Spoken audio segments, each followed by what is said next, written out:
안녕하십니까. 자, 철근 콘크리트 문제, 자, 네 번째 강의를 하도록 하겠습니다. 자, 지금 현재, 시험 난이도가 어려울 것에 비해서 지금 문제집에, 자, 건축 구조 기준 부분의 문제를 많이, 자, 해놨습니다. 그래서 그 부분의 문제가 많기 때문에 여러분들이, 좀, 안 배웠던 문제 부분이 상당히 많습니다. 그래서, 이 문제를 통해서 그 부분을 활용을 하시기 바랍니다. 그래서 이 부록 부분의 건축 기준 부분의 문제가 많이 지금 대부분 되어 있습니다. 자, 그러면 161번 문제부터 풀어보도록 하겠습니다. 페이지 자 161번 문제. 161번 문제. 자, 161번 문제 이 다발철근에 대해서 자 보도록 하겠습니다.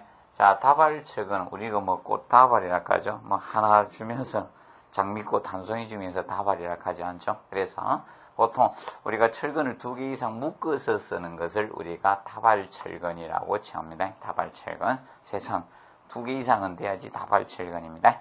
자, 그러면 그래서 일반적으로 이 다발철근의 그래서 배경 규정으로 틀린 것은 해가지고 나왔습니다. 그럼 1번에 2개 이상의 자 묶어서 사용하는 다발철근은 맞죠? 그래서 이 다발철근 개념은 의미는 맞는데, 자, 이 다발철근을 우리가 원형철근을 써서는 안 된다는 겁니다. 그래서 이 다발철근은 2개 이상 묶어서 쓰긴 쓰되, 자, 이 철근의 이형철근을 우리가 deformed steel by, 자, 이형철근을 우리가 사용을 해야 된다는 겁니다. 그래서 기억을 해 두시고, 그 다음에, 근데 그 개수가 4개 이하에 되면, 여기서 일반적으로 최대치는, 자, 4개로 하라는 겁니다. 한꺼번에 너무 많이 하지 말고, 2개 이상은 하되, 최대치를, 자, 우리가 4개까지 해주라는 겁니다. 4개 이하.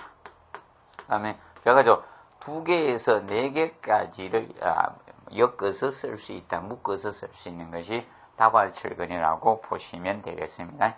다발철은 너무 많이 할 수는 없고요. 그래서 그 개념을 우리가 알아두시고, 그 다음에 이걸 스트리밍이나 띠철근은 이제 둘로 싸줘야 됩니다. 따로따로 떨어져 있으면 안 되니까 이 2개에서 4개를 갖다가, 자, 일반적으로 이것을 스트럽 너끈이라든지 띠철근으로 감아주란 겁니다. 그래서 띠철근 내지, 자, 이 너끈 스트럽으로, 자, 이 감싸줘야 되는 이걸로 감아주시라는 겁니다. 2개나 4개를 간단히 정리해 두시면 되겠습니다. 그래서 1번은 저기서 원형철근에서 문장은 틀렸죠. 이형철근이다. 원형철근으로 사용해서는 안 됩니다. 그래서 이형철근을 사용한다는 점을 명심해 두시기 바랍니다. 자, 그리고 보통 2번의 흰부재의 경관 내에서 경관 스판 개념이죠. 예, 스판 간사 이내에서 끝나는 한 다발 철근 내의 개개의 철근은 우리가 최소한 40배 이상, 철근 진을 40배 이상 서로 엇갈리게 우리가 끝내주셔야 됩니다. 그래서 최소한 엇갈리는 그 길이가 최소한 40배 이상 우리가 해주시면 됩니다. 그리고 3번은 다발철근의 간격은 최소 피복 두께를 철근 지름으로 나타낼 경우 다발철근의 지름을 등가 단면적으로 환산된 한개 철근 지름으로 우리가 본다는 점을 명심하십시오. 이거는 단면적으로 환산된 한개 철근 지름으로 각각의 지름으로 보는 것이 아니라 한개 철근 지름으로 본다는 점 주의해 주시고요. 그 다음에 4번도 정확히 학습을 해 놓으시기 바랍니다. 그래서 2번, 그래서 요거는 1번, 2번, 4번을 좀 포인트를 주고 공부하시면 됩니다. 그리고 4번, 포에서 D35를 초과하는 철근은 다발로 사용할 수 없습니다. 자, 그러면 우리가 35 초과할 때 보통, 자, 우리가 겹치면 하지 않는 것도 D35고요. 그 다음에 다발철근으로 사용할 수 없는 기준도 D35라는 점, 초과되는 경우 사용하지 않는다는 점을, 자, 정확히 학습을 해 두시기 바랍니다. 그리고 그래서 다발철근은 161번 문제를 정확히 해 놓으시면 될 것 같습니다. 그리고 162번은 추가로 하고 싶은 분 조금 더 하시기 바랍니다. 그리고 163번 문제. 자, 이 163번 문제 보시면 압축 부재에 사용하는 나선 철근의 배근 규정으로 옳지 않는 것해가 나왔습니다. 나선 철근. 그래서 이 나선 철근은 나선형으로 감아주는 형태의 철근을 나선 철근이라고 하죠. 이렇게 나선형으로 감아주는 이런 나선 철근. 그래서 이 나선 철근에서 자, 일본의 현장치기 콘크리트 공사에서 나선 철근의 지름은 10mm 이상으로 해야 된다. 그래서 현장치기 콘크리트의 기준을 해서 해놨습니다. 그래서 1번 지문은 그래서 철근 지름을 얼마로 사용해나 나선 철근 직경에 대해서 다루고 있습니다. 자, 10mm 이상으로 해주시면 된다. 10mm 이상.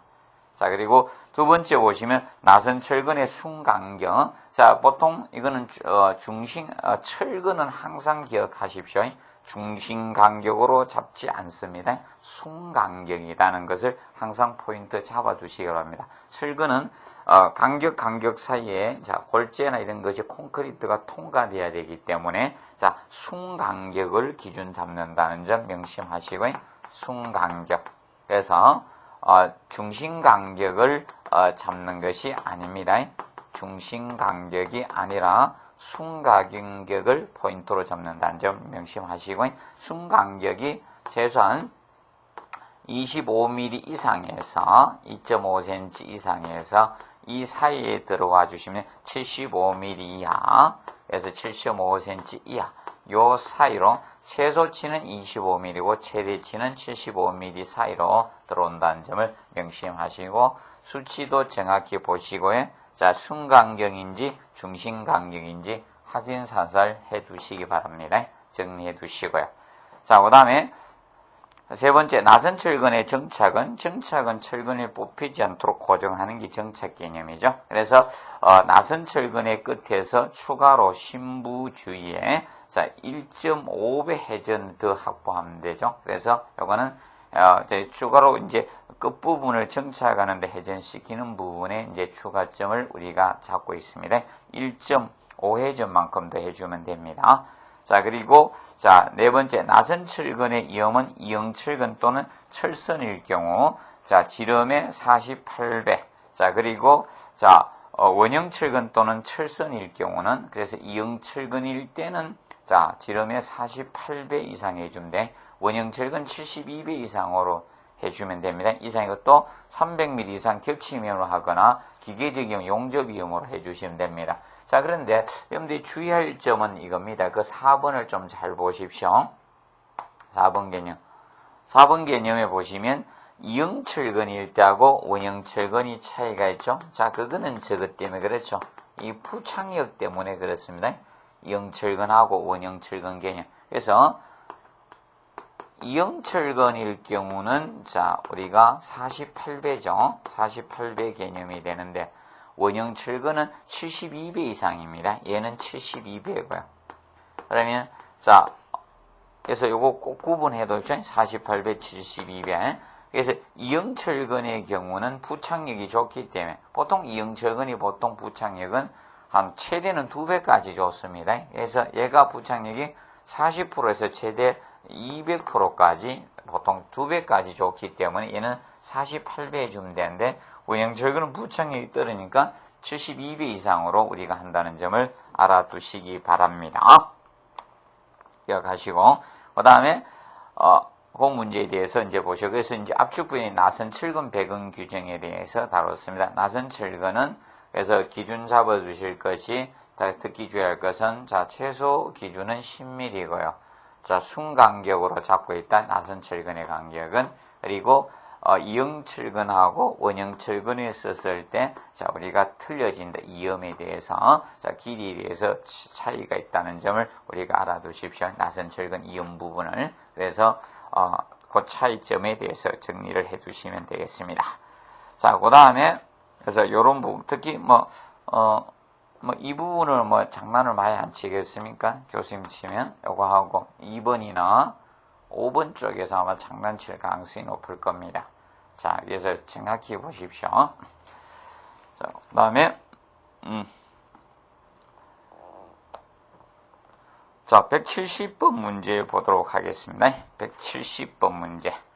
자, 보행자 및 차량 하중 등 동하중을 주로 받는 구조물의 최대 허용 처짐으로 틀린 것은 해가지고 나왔습니다. 예. 그래서 자, 보행자는 차량 하중은 움직일 수 있는 하중이죠. 그래서 이 동하중인데, 그래서 적재하중, 동하중에 속하죠. 그러면 이 부분에 대해서 자, 먼저 1번에 보시면 단순 또는 연속 경관의 부재는 자, 부재의 하라중과 충격하중이라는 처짐이 자, 경관의 일반적으로 800분의 1을 초과해서는 안 되죠.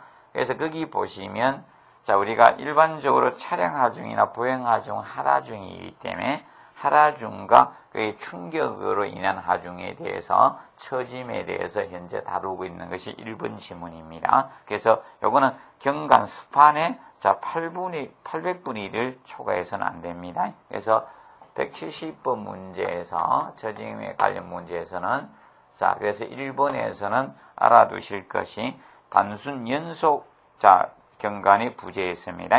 예, 하라중과 충격하중에서 처짐에 대해서 다루겠죠. 그래서 이 처짐은 자, 포인트가 자, 이 경관 스판에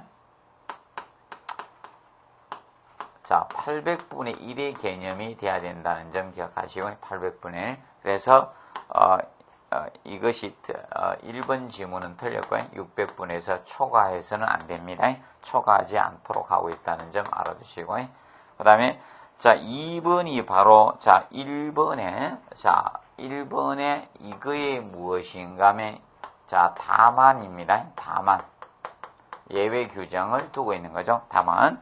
자, 부분적으로 보행자에 의해서 사용되는 도시 지역의 교량의 경우 처짐은 경관의 1000분의 1 이하라고 하고 있죠. 그래서 이거는 보행자에 의해서 사용되는 도시 지역의 교량의 경우입니다. 이건 조건이 보행자. 그래서 이거는 차량의 경우가 아니라 바로 이 보행자죠. 보행자에 의해 사용되는 도시 지역 교량에 대해서 교량에 대해서는 요거는 예외 조건을 주고 있다는 거다. 요거는 자, 800분의 1이 자, 초과돼서는 안 된다고 하고 있고요. 그래서 요거는 그래서 이 1000분의 1을 잡고 있다는 거죠. 1000분의 1 이하로 해주시면 된다는 겁니다. 그래서 보행자, 요 예외 조건, 요 처짐에 대해서 경관의 800분의 1을 초과하지 않도록 하고 있는데, 요 보행자 조건이 주어지면서 도시지역 교량일 경우는 예외 조건을 인정하겠다는 겁니다. 그리고 3번 지문에 보시면 3번 개념이 자, 하라중 그래서 거기 하라중과 충격으로 인한 캔틸레바 나왔죠. 처짐은 캔틸레바 길이의 300분의 1 이하라 했죠. 그래서 이제 일반 자 보의 경우는 자, 800분의 1 초과를 겸하고 있고 현재 3번에서 다룬 건 캔틸레바입니다. 캔틸레바 일병 고정일 때. 그러면 이 캔틸레바의 경우는 우리가 잡고 있는 기준이 바로 자 300분의 1 이하로 하고 있죠. 300분의 1 이하. 자, 처짐의 개념이 300분의 1 이하가 돼 주셔야 된다는 겁니다. 그런데 보면 요거에 캔틸레바의 경우 자 바로 4번에서 다만 예외 조건이 바로 4번 개념이 됩니다. 보행자의 이용이 고려된 경우 있죠. 이때의 처짐은 약간 더 허용해 주겠다는 겁니다. 보행자.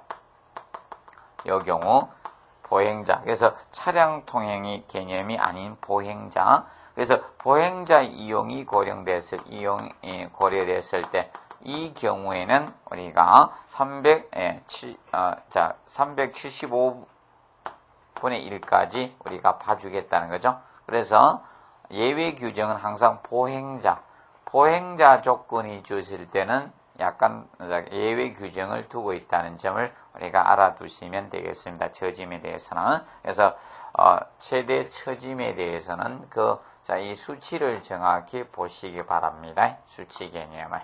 그래서 그러면 자, 일반 보의 개념하고 캔틸레바 보의 이건 일병 고정이니까 300분의 1이 되고 얘는 800분의 1이 개념이 됩니다. 그래서 조건이 다르다는 점을 우리가 알아두시기 바랍니다. 그리고 171번 보시면 자, 이형철근의 설계 기준 강도가 400메가파스칼 이상일 때 필요를 고려하지 않아도 되는 철근의 응력은 몇 메가파스칼인가 나왔습니다. 자, 그러면 이거는 설계 기준 강도에 따라서 거기 기준이 달라지고 있죠. 그래서 자, 아래 표를 보시면 이형철근일 때하고 긴장제하고 두 가지 해놨는데 지금 현재 이형철근에 대해서 여러분들이 좀 정리를 해 두시기 바랍니다. 그래서 SD300일 때는 자 130메가파스칼이고 그래서 1번의 130메가파스칼은 바로 설계 기준 강도가 이형철근의 기본적인 300이죠. 그리고 SD 350일 때 140이고 SD 400 이상일 때가 150메가파스칼. 그래서 SD 400부터는 자 고장력 이형철근으로 봐주고 있죠. HD. 그래서 보통 색깔로 나타날 때도 우리가 항색으로 나타내고 있는 SD 400 이상일 때는 우리가 150메가파스칼을 자 우리가 된다는 점 알아두시기 바랍니다. P를 고지 하나 되는 철근 응력은 150메가파스칼이라는 점 알아두십시오. 그러면 지금 현재 결과적으로 SD 300, 350, 400 되면서 10씩 증가됐다는 거죠. 필요를 고려하지 않아도 되는 철근 응력은 자 10씩 증가가 됩니다. 130, 140, 150. 그래서 여러분이 뭐 400을 기준 잡아 놓으시든지 아니면 자 SD 400을 하든 SD 300을 기준 잡아서 10씩 가감을 해주시면 되겠습니다. 그렇게 해서 학습을 해 두시기 바랍니다. 자 그리고 자 172번 문제 보시면 172번에 자 콘크리트 압축 강도 시험 결과 최대 하중이 자 19만 뉴턴에서 공시체가 파괴되었다. 이 공시체의 압축 강도는 얼마인가? 단 공시체의 지름은 100mm라고 했습니다. 자 그러면 압축 강도는 보통 자 압축 강도를 구하면 압축 강도는 하중 P를 갖다가 단면적으로 나누어 주면 되죠. A로 자 나누어 주시면 됩니다. 그러면 자 그러면 하중 자 이 단면적 개념을 자 단면적은 하중 P는 그대로 적용하면 되고 A 단면적은 여러분이 학교에 많이 배웠죠. 4분의 파이 D의 자성이죠. 파이 D의 자성을 우리가 해주시면 되겠습니다. 그러면 자 하중 P가 현재 얼마가 작용되는가 하면 최대 하중이 19만이죠. 19만 뉴턴이니까 19만 뉴턴 힘이 작용이고 그 다음에 4분의 파이 D 파이 3.14에다가 자 곱하기 자 지금 지름이 얼마입니까? 100mm죠. 100mm니까 자 100mm 자성 파이 D의 자성 해주면 되겠죠. 이렇게 계산기 뚜리 보면 되죠. 그러면 대략 24.2 정도 나오죠. 24.2 조금 더 나오겠죠. 그래서 메가파스칼 됩니다. 그래서 압축 강도 P 하중을 단면적으로 나눈 것이 자 보통 압축 강도죠. 그래서 풀어주시면 되겠고요. 그 다음에 173번에 보시면 173번 문제. 자 KSF 2423 쪼개 인장 강도 시험을 자 높이 300mm, 지름 150mm 원추형 공시체를 사용해서 실시한 결과 파괴 하중이 800kN이 측정되었다. 인장 강도에 대해서 물었네요. 자 인장 강도는 일반적으로 자 인장 강도는 자 2배의 P 하중이죠. 2P에 보통 자 파이에다가 D 지름에다가 L을 곱해 주시면 되죠. L. 그래서 공시체의 길이 그 시험체의 길이를 갖다가 자 공시체의 길이를 곱해 주시면 됩니다. 공시체의 길이를 갖다가 곱해서 나누어 주시면 되겠죠. 자 그러면 현재 P 하중 개념이 지금 현재 800kN이죠. 그럼 800kN이니까 1kN은 1000입니다. 1000N 개념이 되니까 그다음에 2 곱하기 800이니까 0을 3개 더 붙여주면 되겠죠. 그래서 자, P에다가 나누기. 자, 그러면 지금 이제 파이 3.14에다가 지름이 150mm죠. 곱하기 150에다가 곱하기 공시체의 길이가 높이가 300mm니까 공시체의 길이가 300되죠. 300을 자, 보시면 되겠죠. 그러면 대략 11.3 정도 나옵니다. 11.3 나오죠. 그래서 요거는 이제 요거 환산을 해줘야 됩니다. 킬로유톤이니까 800킬로유톤이니까 요걸 갖다가 유톤임으로 바꾸어 주셔야 됩니다. 왜냐하면 자, 지름이 현재 무엇이다? 밀리미터죠. 유톤이 자, 유톤 퍼 제곱밀이죠. 이것이 요 단위니까 유톤이. 그래서 유톤임이 제곱밀이랑 유톤이 기본에 이렇게 킬로유톤 개념이니까 이걸 킬로유톤을 자, 바꾸어 주시면 됩니다. 그래서 이렇게 대입된다는 점 알아두시고 1킬로유톤이 1000뉴톤 개념 되니까 이걸로 환산해서 넣어준다는 거, 요것만 좀 주의하시면 문제 푸는 데는 어려움이 없을 겁니다. 그래서 그 점만 좀 주의해 주시면 된다. 자, 그래서 시험은 높이가 300mm니까 그것이 바로 공시체의 길이죠. 공시체의 길이를 갖다가 곱해서 파이 D에서 나누어 주시면 그 인장기의 길이에 따라서 틀려지니까 인장 강도는. 그래서 그 측면으로 우리가 해 주시면 되겠습니다. 그 문제 한번 풀어두시고요. 그 다음에 자, 176번 문제. 이 문제도 좀 풀어둡시다. 자, 176번의 힘 부재에서 콘크리트 압축 강도가 자, 28메가파스칼이고 철근의 항복 강도 FI가 320메가파스칼이다. 이거 그다음에 인장 철근의 D32 철근을 사용할 때 기본 정착 길이를 구하세요 해놨네요. 그리고 단 D32의 공칭 직경이 31.8mm이고 단면적은 자 794제곱밀리미터이다 주어졌습니다. 자, 그러면 자, 우리가 이제 기본 정착 길이는 기본 정착 길이 식이 이렇게 되죠. 자, 0.6 곱하기 자, 그 공칭 철근의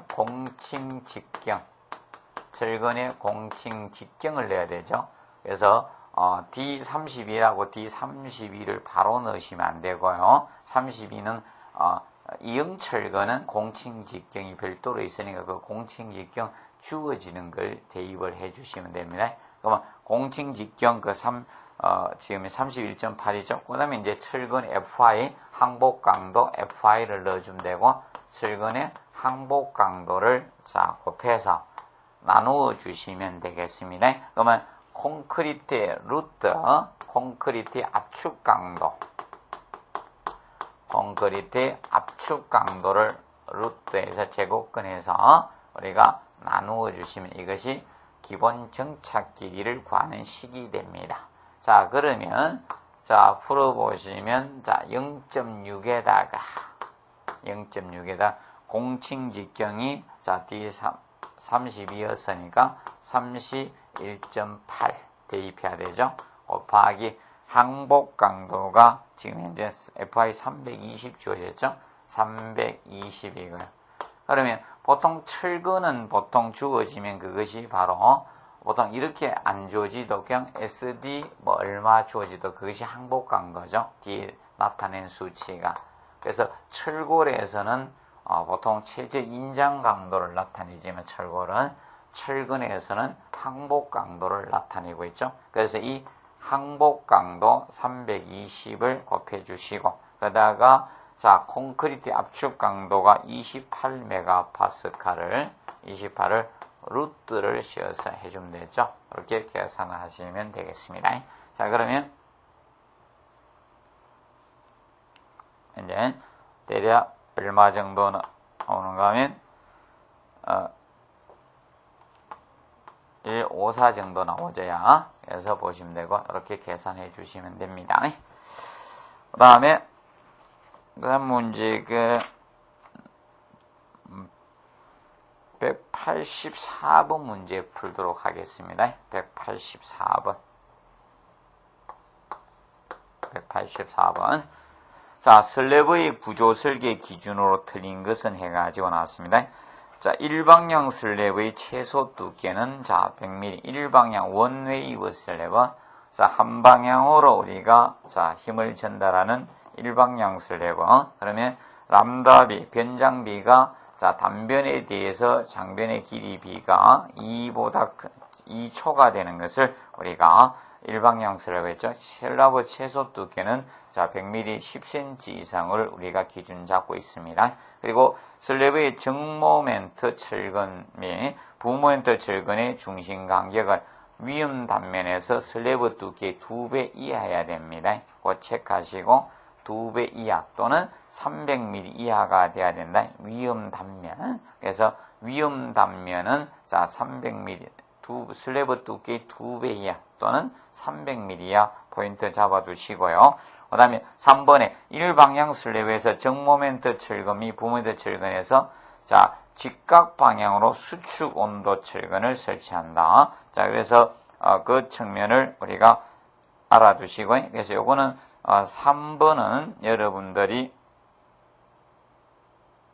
꼭 알아두시기 바랍니다. 그래서 3번 부분에 대해서는 자, 요거 직각 방향 꼭 알아두세요. 직각 방향으로 수축 온도 철근 설치합니다. 그러면 지금 현재 우리가 일반적으로 이거 했죠. 짧은 변으로 이쪽으로 자, 무엇을 배치했다? 주근을 단변 방향으로 주근을 배치하고요. 거기에 반대 방향으로 우리가 직각 방향으로 설치한 게 온도 철근이죠. 수축 온도 철근.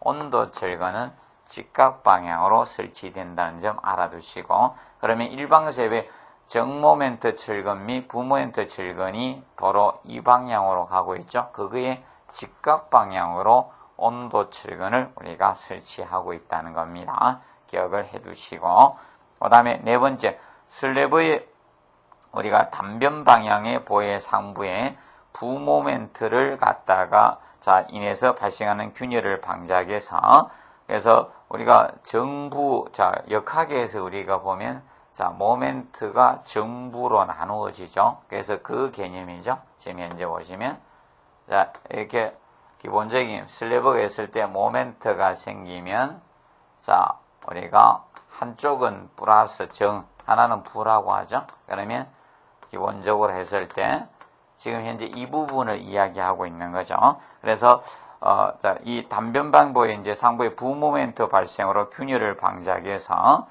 요거는 기본적으로 이제 정 우리가 따지죠. 그러면 기본적인 정부를 따졌을 때 거기에 대한 걸 다루고 있는 거죠. 그러면 우리가 이제 주의할 점이 거기 이제 4번의 슬래브의 단변 방향이라고 나오죠. 그래서 그냥 슬래브의 단변 방향은 아니고 자 저그 앞에 단서 조건을 조금 써 주셔야 됩니다.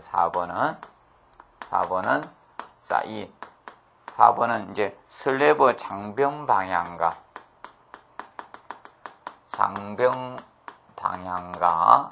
직교하는 여기 앞에 들어가 주시고 자 장변 방향에 자 직교하는 슬래브의 단변 방향의 보의 상부에 부모멘트로 인해서 자 우리가 발생하는 균열을 방지하기 위해서 그러면 균열이 크랙이 생길 수가 있다는 거죠. 그걸 이제 방지하기 위해서 자 장변 방향 자 우리가 자 슬래브 하부의 철근을 그러면 지금 현재 여기가 되니까 상부의 철근 배근해야 되죠. 철근은 여기 배근해야지 하부에 배근한 거죠. 모멘트가 위에 생기기 때문에. 자, 그러면 장변 방향에, 자, 그래서 슬래브 장변 방향에 이제 상부에다가 넣어줘야 되겠죠. 그래서 그 부분이 틀렸죠. 장변 방향 슬래브 하부에 철근을 배근하는 것이 아니라, 자, 이 슬래브에 우리가 장변 방향 상부에다 설치해야 되죠. 장변 방향 상부에.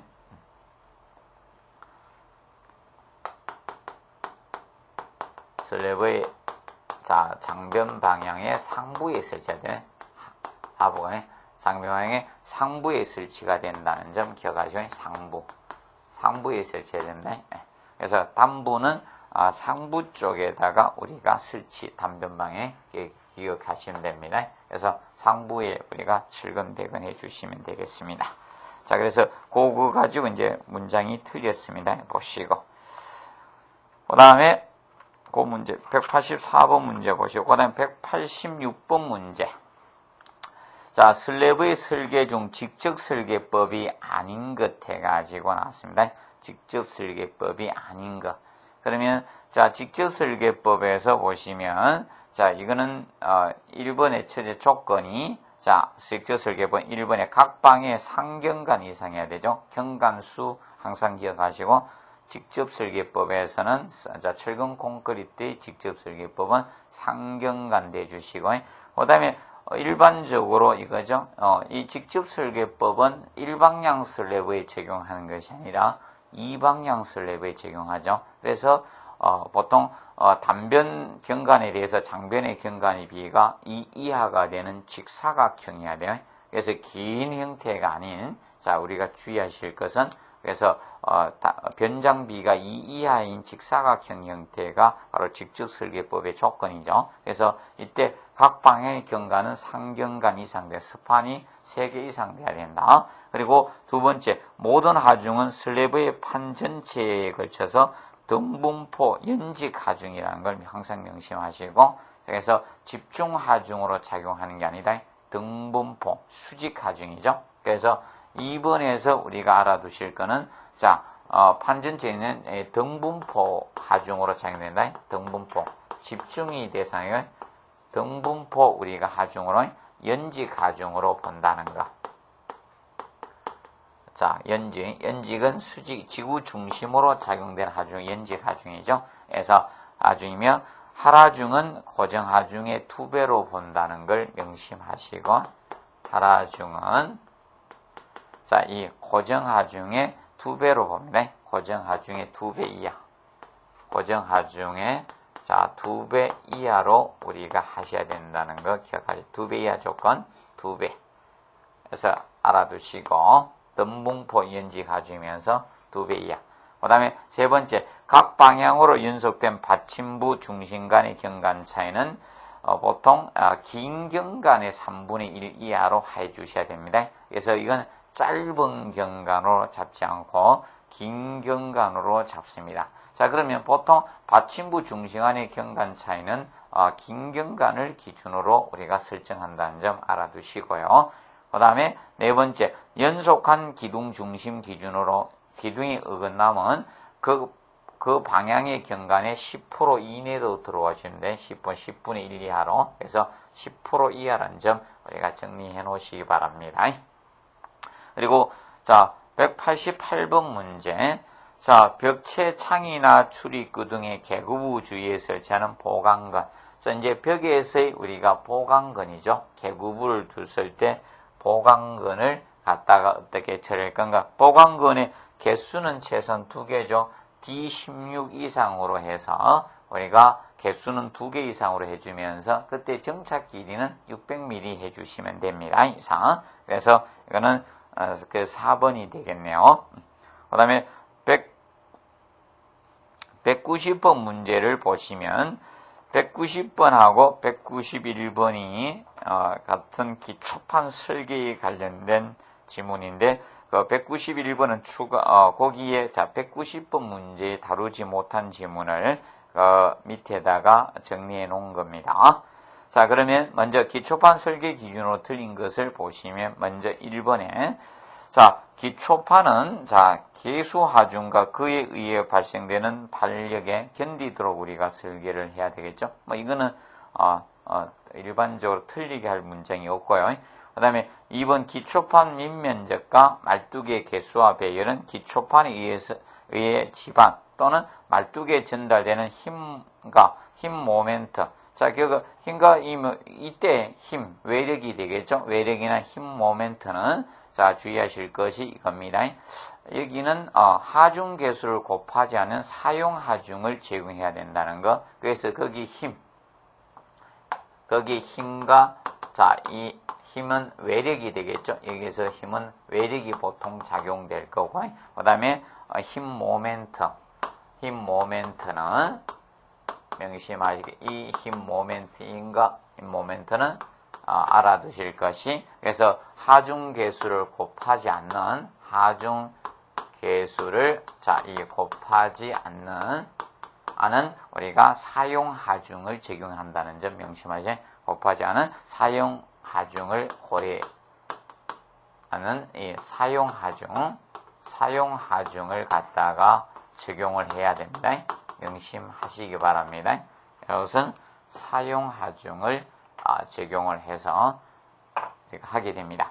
그리고 토질역학의 원리에 의해서 계산된 집안 또는 말뚝의 허용지를 사용해서 산정하면 됩니다. 그리고 3번에 말뚝 기초의 기초판 설계 시 말뚝의 반력은 각 말뚝이 분산된다고 가정하여서 힘 모멘트하고 전단력을 계산한다. 그래서 거기에서 말뚝에 분산된다고 가정하는 것이 아니고 이것은 집중이죠. 그래서 집중된다고 가정해서 힘 모멘트와 전단력을 계산합니다. 말뚝 기초에서는 기억하실 것이, 요거는 그거 이제 그 집중인지, 자, 거기 그 점을 분산인지를 정확히 보시면 되겠습니다. 이것은 계산할 때 반력은 집중된다고 가정하고 힘 모멘트하고 전단력을 계산할 수 있습니다. 그리고 네 번째 보시면, 자, 기초판에서 힘 모멘트, 전단력 그리고 철근 정착에 대한 위험 단면의 위치를 정할 경우 원형 또는 정다각형 콘크리트 규등의 주각일 경우 원형이나 우리가 원형이 되든 다각형 형태가 됐을 때, 다각형이 됐을 때는 자, 콘크리트 기둥에 대해서 자, 주각은 같은 면적의 정사각형 부재로 취급할 수가 있다는 거다. 이게 원형이나 이런 다각형이 되더라도 뭐 육각형이나 이래서 뭐 육각형 형태를 썼다는 겁니다. 자, 이렇게 정해야 돼. 정다각형에는 똑같아야 됩니다. 조금 삐딱한데, 이런 경우는 정사각형으로 취급할 수 있다는 걸 명심하시고, 원형이나 정다각형. 그러면 보통 일반적으로 다각형은 오각형 이상을, 이렇게 육각형이 되는 팔각형이 정다각형 되겠죠. 그러면 그런 경우는 다각형 형태가 됐을 때는 이걸 정사각형으로 우리가 판별할 수 있다. 정사각형 알아두시고요. 그 다음에 191번에 다음 갈라리에 알맞는 것은 그러면 기초판 설계에서 그 연계된 겁니다. 그래서 보시면 이게 그 위에 네 가지 말고 하나 더 건축 구조 기준이 하나 5가지가 있는데 그 하나는 밑에다가 해놓은 겁니다. 위에 4개 지문밖에 못 쓰니까 저작기에서 하나 더 밑에 해놓은 것 같습니다. 그래서 기초판 윗면부터 하부 철근까지 깊이는 직접 기초의 경우는 자, 보통 150mm 이상 해주고 말뚝 기초의 경우는 300mm 이상 우리가 해줘야 됩니다. 그래서 기초판 윗면부터 하부 철근까지 깊이입니다. 기초판 윗면부터 최소한 하부 철근 깊이까지가 한 일정 두께가 유지돼야 됩니다. 그래야지 어떤 전단력의 위험 단면이 우리가 그걸 확보할 수 있죠. 그래서 최소한 두께를 확보하라는 겁니다. 쉽게 우리 발등 좀 토독해야 되죠. 그래서 힘 좋죠. 그래서 그것처럼 일정한 두께를 우리가 확보해 주라는 겁니다. 그래서 직접 기초일 때는 150mm 15cm고 그 다음에 말뚝 기초일 때는 더 두껍게 해주라는 겁니다. 그래서 30cm, 300mm 이상 된다는 거, 그거 둘이 헷갈리면 안 됩니다. 직접 기초가 15cm, 150mm, 그리고 말뚝 기초는 300mm, 그래서 철근 위의 두께, 더 살 두께를, 콘크리트 두께를 더 두껍게 해주라는 개념이 그 기준입니다. 봐두시면 되겠고, 그 다음에 192번 문제 보시면, 기초판에 최대 계수 힘 모멘트를 계산할 때 위험 자, 단면으로 틀린 것은 해가지고 나왔습니다. 자, 그러면 1번에 콘크리트 벽체를 지지하는 기초판은 자, 벽체의 자, 중심이다. 이렇게 해놨네요. 콘크리트. 자, 그러면 지금 현재 자, 기초판이 이렇게 있었습니다. 기초판이 있을 때 위에 기초판이 이렇게 있었습니다. 기초판이 있을 때 위에가 자, 콘크리트다. 콘크리트.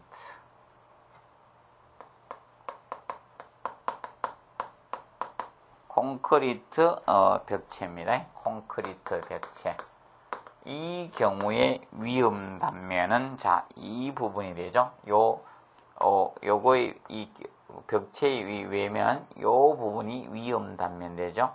요 부분이 위험 단면이 됩니다. 위험 단면이 되죠. 그래서 1번은 바로 요 개념이죠. 벽체의 외측면이 됩니다. 그래서 자, 그 다음에 2번 조적 벽체를 지지하는 기초판은 벽체의 중심과 단부의 중간이다. 자, 그러면 2번 개념은 자, 기초판이 있을 때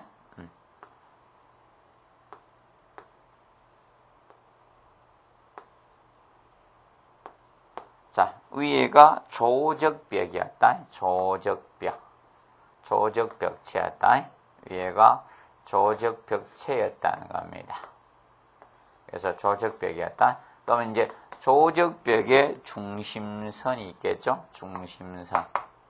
중심선이 있는데 이 조적벽의 중심선하고 그다음에 그래서 벽체의 중심선하고 그다음에 단부의 중간. 그래서 단부의 중간 요 부분이죠. 요것이 위험 단면이다. 요건 맞네요. 요것이 위험 단면에 해당이 됩니다. 위험 단면이다. 기억하시고.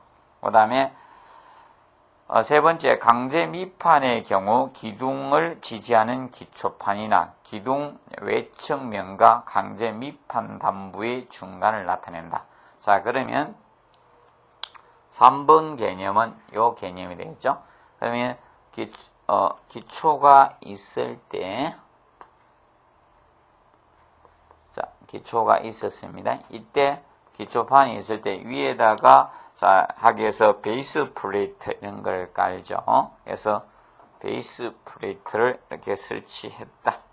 다른 걸로 나타내야지 보기 좋겠죠. 베이스 플레이트가 이렇게 있었습니다. 그리고 위에다가 H형광이나 이런 형광을 댔다 가정하겠습니다. 형광을 이렇게 설치했어요. 이렇게 설치하게 되면 이랬을 때 지금 현재 그러면 자 이렇게 했죠. 그럼 지금 현재 강제 밑판의 단부 중간에 이렇게 했어요. 기둥의 외측. 그러면 기둥 외측 부분과 단부 밑판의 단부의 중앙부 여기 센터 요 부분 여기가 위험 단면이라는 거죠. 이것도 맞네요. 이것이 위험 단면이 되고. 자, 그 다음에 4번 콘크리트 기둥이나 주각을 지지하는 기초판은 기둥 또는 자 보통 주각의 자 그 외면이 되겠죠. 요거는 같이 가주면 되죠. 자, 요거하고 같죠. 그래서 1번하고 같습니다. 4번 개념은. 그래서 있을 때 위에 자 콘크리트 기둥이나 뭐 콘크리트 벽이 오거나 이런 건 같죠. 그래서 여기 콘크리트 벽이 왔다. 벽이 오게 되면 기둥이 왔다. 콘크리트 기둥이었다. 그러면 요 외면이 되죠. 여기 요 기둥면 여기가 바로 위험 단면이 됩니다. 위험 단면 개념이 됩니다. 그래서 1번 개념이 틀렸습니다. 중심이 아니라 자 그래서 정리하시면 되겠습니다. 자, 그 다음 193번 문제 보시면 옹벽의 안전 조건으로 틀린 것 해가지고 나왔습니다. 옹벽의 안전 조건. 자, 1번 활동에 대한 저항력은 옹벽에 대한 수평의 1.5배 이상이 되죠. 자, 안정 조건 193번 문제. 안정 조건에서 일반 설계의 개념은 활동에 대해서는 활동은 1.5배였죠. 1.5배. 그리고 자, 전도는 2배였고 전도는 2배. 그리고 치마에 대해서는 우리가 1배로 잡고 있습니다. 1배. 알아두시고 전도가 가장 위험합니다. 넘어지는 게. 그래서 자, 그것은 2배고 활동은 1.5배, 치마는 1배로 설계합니다. 그리고 2번에 전도 및 지반 지지력에 대해서 안전 조건을 만족하지만 활동에 대한 안전 조건을 만족하지 못할 경우 활동 방지벽, 시어키죠. 시어키를 혹은 행방향으로 앵커 등을 설치해서 활동 장력을 증대시킬 수가 있습니다. 자, 그러면 옹벽이 있을 때 옹벽 개념이 이게 옹벽이고 그 다음에 이제 저판을 설치하죠. 저판을 설치를 하는데 그러면 캔틸레박식 옹벽이나 부측벽식 옹벽은 자, 이 저판이 설치되죠. 저판. 저판 중에서도 앞에 나오는 것을 앞구판, 뒤에는 뒷구판이라고 칭하죠. 뒷구판 이렇게 칭합니다. 그리고 이때 자, 이 지반하고 자, 지반과 이 저판 사이 활동을 할 수 있으니까 여기에다가 벽을 갖다 밑에다 설치할 수 있도록 활동 방지벽을 전단키를 설치할 수가 있는 건데 그래서 활동 방지벽 시어 자, 키를 설치할 수가 있죠. 그래서 이 시어키 자, 활동 방지벽